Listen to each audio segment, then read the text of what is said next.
Hey guys, Ryan Drury here for CanadaFootballChat.com, bringing you part 3 of our Niagara Football Academy Inside the Collapse story.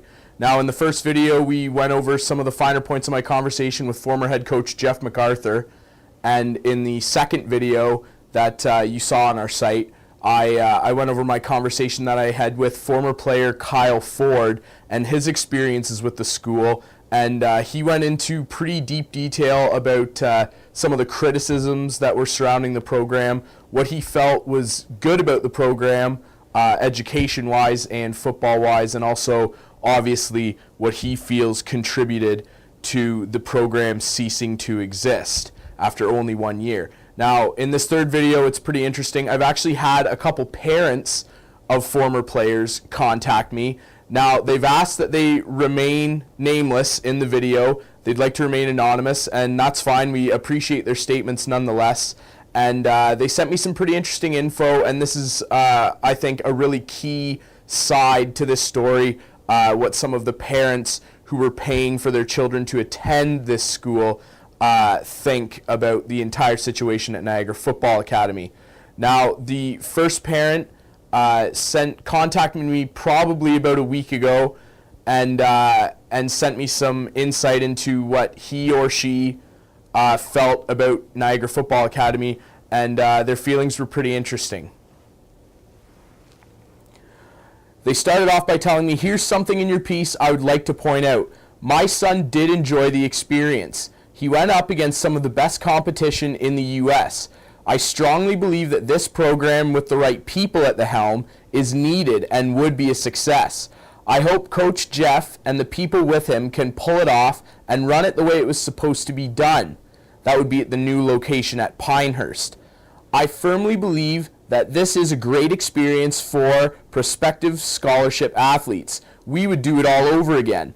The only regret I have is paying everything up front. The academics provided by Niagara Academy of Sports have been a godsend for my son. He's done so well in the small classroom, it has opened up new doorways for him. I can't speak for Pinehurst, but they have no history of NCAA experience as Niagara Academy does.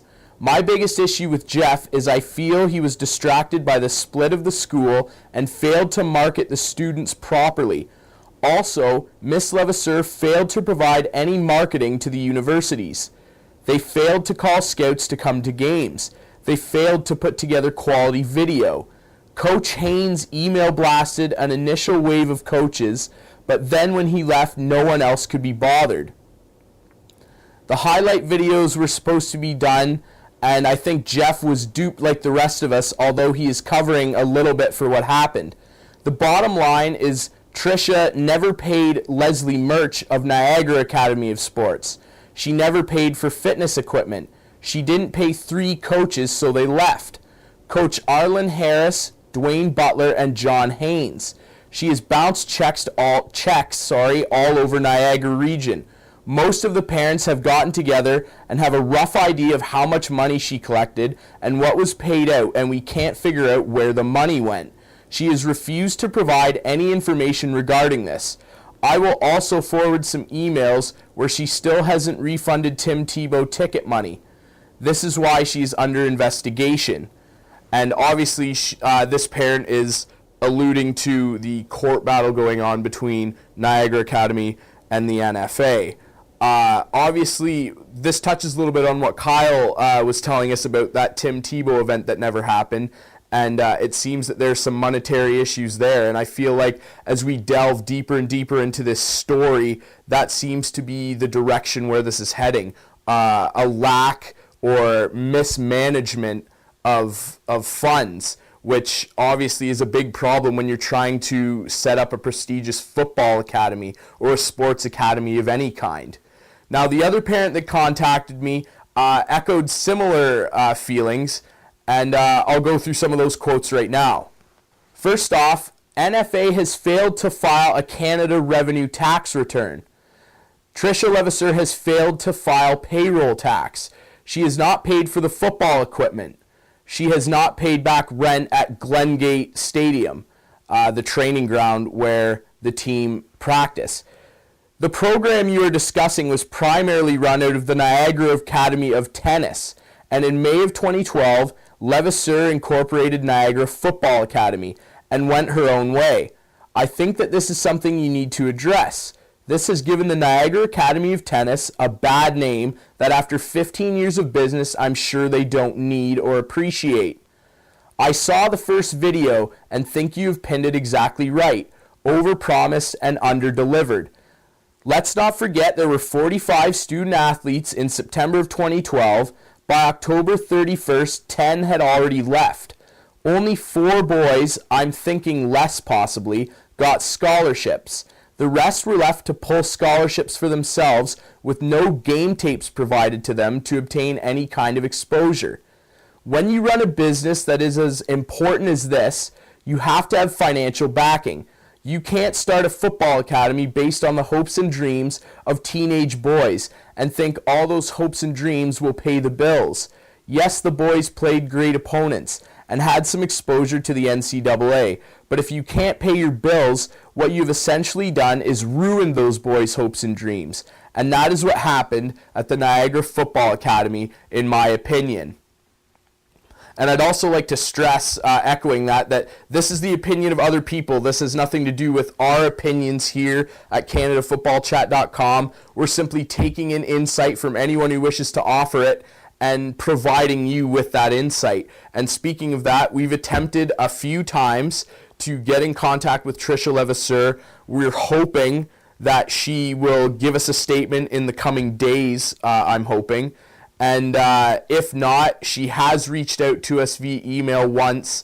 And if we hear nothing further, we may just provide you with that statement, as well as the statement that Kyle Ford referred to on allcanadagridiron.com. I'm sure if you guys go on that site, you can find those comments. That's where a lot of this started on All Canada Gridiron. As Kyle mentioned, it's a bit of an infamous spat on there where players were going on and complaining about the program. Parents were on there, and people were, a lot of the criticism was drawn on that website.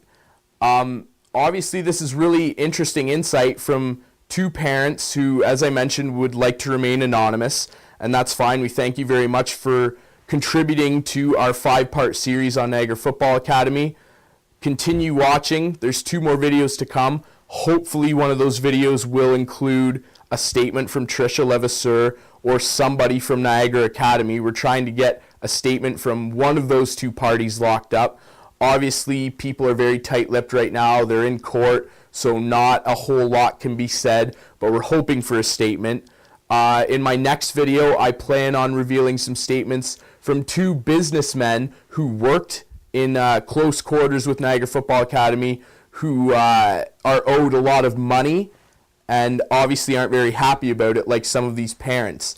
But the first parent in his or her statement mentioned that they thought that this program is a necessity and that with the right people running it and the right financial backing, this could be a big success.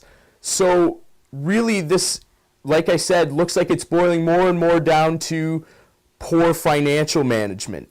I obviously can't say for certain. I'm not affiliated with either party, but that seems to be the common theme in a lot of these statements. Lack of financial stability or management or what have you. Obviously, we leave you to draw your own opinions about Niagara Football Academy, and we encourage you to keep watching my series, Niagara Football Academy Inside the Collapse, here on CanadaFootballChat.com. For CanadaFootballChat.com, I'm Ryan Drury. Stay tuned.